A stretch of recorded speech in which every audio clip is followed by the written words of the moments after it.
Hello everybody, welcome back to Boardshop. My name is Nate Blackburn and today I'm here to give you a review on the Ride Shadowban. The Shadowban is an all-mountain board from Ride Snowboards. It currently costs about $549 of American money to possess one of these. They're going to be on sale here shortly. Keep your eyes peeled. But even at full price, this board is awesome. I've been riding it a lot this season. I got about 54 days on it so far. It's been great. But let's dive into the tech specs of the board and then kind of my impressions of how it rides. The first thing you want to know is the camber profile. This Shadowban features Ride's directional twin camber profile, meaning that underneath your bindings and feet you have a camber dominant body. You have a little bit of rocker in the tail and a little bit more rocker in the nose. This is going to make the board hold a great edge when you're on groomed runs. It's going to give it some stability with the camber and a little bit of pop, as well as a consistent release off of its edges. It's not going to like wash out or pivot or orbit on you when you're getting off the chairlift one-footed, because that camber digs into the ground a little bit more, gives you more power and pop. And I like camber on my snowboards. This board is a directional twin, which means that it is a twin in the sense that the nose and the tail are the same width, but the mounting location for your bindings is set back 3/4 of an inch. I really like that. It just gives you the opportunity to have a really nice functioning board when you're cruising through powder, riding on groomed runs at speed, but you can still ride this board switch very easily. The next thing that you want to know is this board features a sintered stone ground base. I love sintered bases. They absorb more wax. I find them to be much quicker. They do a great job of just getting you gliding around the mountains, especially in flat parts. And this base comes stone ground straight from the factory, which means that there's these micro little grooves kind of cut into the bottom of the P-Tex to help evacuate water underneath the board out the bottom so that you have effortless glide. A lot of cool companies are doing this, and Ride is definitely one of them.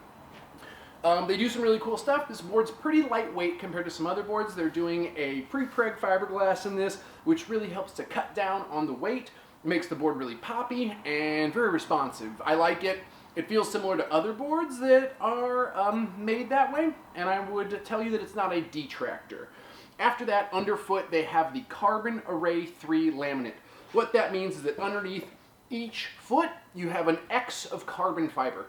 That X is going to do a pretty good job of stiffening the board torsionally from side to side so that when you put the board onto edge, it wants to hold that edge pretty well.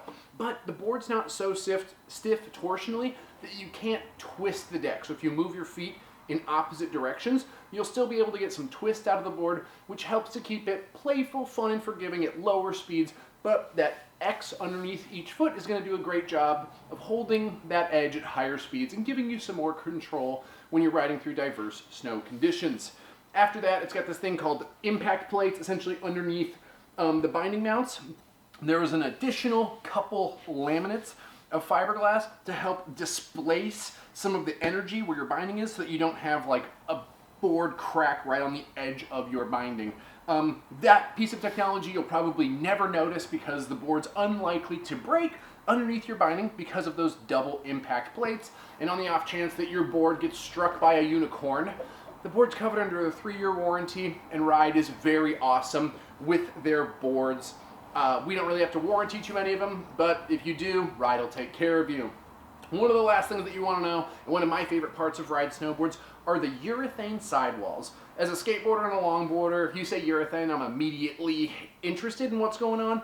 Ride runs a urethane sidewall down the side of the board. Urethane's really cool. It's not going to crack. It's not as temperature sensitive, and it does a really good job of absorbing impacts. It does a really good job of mitigating sort of rough snow, icy conditions, and chunder. It just helps to dampen the board as you're riding around the mountain.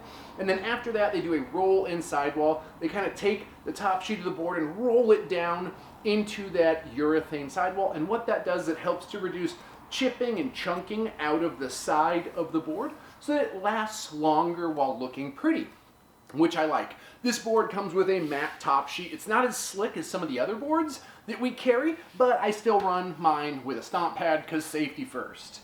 One of the last things that I will tell you about this board is it is kind of a 6 out of 10 flex. It's got pretty decent pop to it, and it's stiff underfoot. So like from here to here, the board is very stiff, and then you get a little bit more flex in the nose and tail as they go into these like thinner tip and tail profiles. That just makes the board a little bit easier to butter and smear around, keeps it lively and agile at those lower speeds. Now let's kind of dive into, I guess, my experience while riding this board. I have my own personal Shadowban here as well. This is it. I'm 6'2", about 220 pounds or so. I like to ride the 160 wide size. I find it to be really nice. It's a little shorter for me than maybe some people would recommend. And I'm kind of at the top end of the weight range for what Ride recommends for the 160 wide. But as I've said for a long time, when companies put a weight range on a snowboard, that's really only there to hurt your feelings. You can just disregard that. All the snowboards will allow you to stand on them and you can go down a hill. What I like about the 6 out of 10 flex on this 160 wide is it's a playful, go everywhere, do anything sort of a flex, and I really appreciate that for my all mountain board because I'm not just riding one type of terrain on this. The other thing is I gravitated towards the wide board. Even though I've got a size 10 foot, we're on the West Coast, we get some soft snow conditions, and when you can really rail your board over onto edge without worrying about your toe side or heel side dragging your toes, that's just a nice level of comfort, some mental stability that makes me feel better, really laying this board over into its edges. I've got this currently set up with some Ride A6 bindings. They're on a 9 chassis, so it's kind of like a Ride A6, A9, or as I like to say, it's a Ride A69. It does a great job. This binding is kind of a 6 out of 10 flex as well, so it's really good while matched up with this type of a board. I would say that I wouldn't put the softest binding on this board, but most bindings do a really good job. The board's not so stiff that you have to buy a top-of-the-line super stiff binding to control it and get it around the mountain. As far as my experience while riding this board, I've spent 53 days on this board this season alone. I didn't want to make a review that was longer than the amount of time I spent riding on it. And in the 53 days that I've been riding it, the season hasn't been that good this year in Washington, which I think is the best time to test an all-mountain board. If you're riding a board in bottomless powder, it doesn't matter. Everything rides great. The front door of the store rides great in bottomless powder. But if you're riding what we've been riding a lot this year, which is icy, chunky, chundery, wet, goopy, sloppy, sticky, potato-like snow some days, then this is kind of where you want to gauge it. If you're riding it on ice, this board holds a decent edge with that camber profile. It has a quadratic side cut, which essentially means that you have less turn shape in the nose and tail of the board, and you have more turn shape between the bindings. So at lower speeds, when you're not fully engaging the deck onto its edges, the board's still responsive and quick and nimble. So if you're riding in the terrain park, doing some jibs, some boxes, and some things like that, the board will still be responsive at those lower speeds. It's not feeling like you're lugging a semi-truck through the terrain park. But with the more open side cut in the nose and tail of the board, when you're going a lot faster and you're putting that board onto edge, it holds a great carve. It does a good job of staying glued to the snow without kind of overturning or being too responsive. And the flex of this board matches up well for, like, I would say 4th gear, 3rd gear carving. If you want to go super fast, top speed, 5th gear style riding, there are some better boards for it, but you do sacrifice that low-speed, playful performance, which I think that the Shadowban offers in spades. The reason that I went for this board is because I love the algorithm. The algorithm is a more expensive version of a Shadowban. It's a little bit stiffer, a little bit poppier, it's got a lot more carbon fiber in it, and it's a wonderful board, and I've already got one, so I wanted something a little bit more playful because I have too many snowboards, and why wouldn't I get another version of a board I already like? So I got the Shadowban, and it's done everything very, very well. A couple things that you might want to note about this board is that it is not the stiffest board that we sell in the store. It is definitely a board that you can recommend to most intermediate style riders for a great everyday ride. I would recommend this board to just about all my friends. If you've got like a size 15 foot, you might have to get a wider board. If you've got a super narrow foot, I would not recommend the wide. But for just about anyone, I could cover my eyes and put you on this board and you'd have a good time.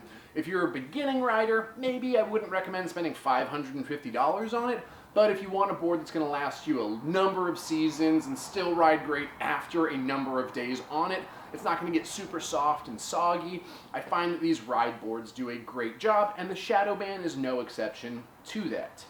One of the last things that I would tell you about the Shadowban is its versatility. That's the main kind of takeaway from my riding on this board, is that it does everything so well. It doesn't do anything great, but it does a lot of things really well. It's not the best carving board, but it carves wonderfully. It handles powder really well because of that early rise rockered nose and the slightly set back stance, and it still rides switch even though it is got a set back stance. The directional twin is very obvious in this board. It does have great powder performance, but you can still ride it backwards and forwards interchangeably. It butters really well, and it's just a really fun board. And the other thing that I would say is, with that rockered nose and that slightly rockered tail, it is forgiving. It won't catch its edges all over the place. You can get away with some stuff that you might not be able to get away with on some other boards, and that's something that I like. I'm not a perfect snowboarder, so if there's a board out there that can really help me look better by not crashing me out, I like that. I guess the last thing that I would tell you about the Shadowban is it is a nice board. Ride's most likely going to continue making it. They made it previously, and it was called the Wildlife, but now the Shadowban is kind of their new offering. They did a couple updates to it, so if you're familiar with the Wildlife from a couple years ago, the Shadowban is the board that you'd be interested in investigating now. If you've got any questions or comments about the Ride Shadowban, there's a comment box below this YouTube video. I'd love to hear from you. I got plenty of time to respond, and I just, I like talking about snowboards. Thank you so much for tuning in to Motion Boardshop's review of the Ride Shadowban. Hope you guys are out there riding, and the moment that you're done with this video, turn your computer off and go snowboard for me. Ride safe, wear your helmet, tell your mom you love her. Board spin. Ride!